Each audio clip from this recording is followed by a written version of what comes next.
दिंडोरी वरखडा येथे अपघात झालेल्या इसमाचा उपचारात हलगर्जी व दिरंगाईमुळे मृत्यू झाल्याच्या घटनेमुळे संतापाचे वातावरण निर्माण झाले आहे.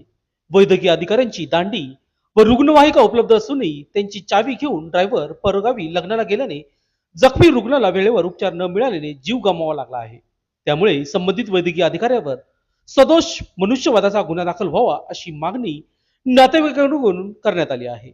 याबाबत सविस्तर असे फकीरा भिका कासे वय वर्ष 42 राहणार जानोरी तालुका दिंडोरी वाहन क्रमांक MH15 CK 9036 या वाहनावरून मातेरेवाडी वरखेडा रस्त्यावरून वरखेडा गावाजवळ खड्ड्यात दुचाकी आदळली.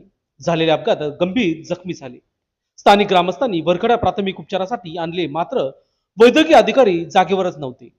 ते लखमापूरला जेवायला गेल्याची माहिती मिळाली. 2 परिचारिका या ठिकाणी उपस्थित होत्या. त्यानंतर यांची माहिती डॉक्टर खोकले यांना भ्रमणध्वनीवरून सरपंच केशव वागले यांनी दिली. रुग्णवाहिकेची मागणी केली. रुग्णवाहिकेचा चालक गावाला गेला व सोबत चावी घेऊन गेला. याबाबत जागरूक नागरिकांनी तालुका आरोग्य अधिकारी यांच्याशी संपर्क साधला. 1 तास वाट पाहूनही रुग्णवाहिका आली नाही. त्याच दरम्यान वैद्यकीय अधिकारी खोकले यांनी प्राथमिक आरोग्य केंद्रात आले. तोपर्यंत कासे यांची प्रकृती खालावली होती. उपचारासाठी उशीर झाला व अधिक उपचारासाठी रुग्णवाहिका उपलब्ध झाली नाही. त्यामुळे वेळेत उपचार न झालेल्या निष्पाप व्यक्तीचा बळी गेला आहे.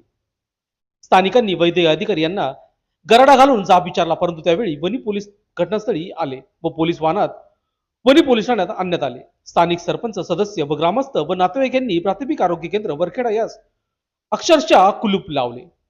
कासे यांचे शवविच्छेदन प्रक्रिया उशिरापर्यंत सुरू होते. लोकशास्त्र न्यूज साठी दिंडोरी प्रतिनिधी धनेश्वर जाधव.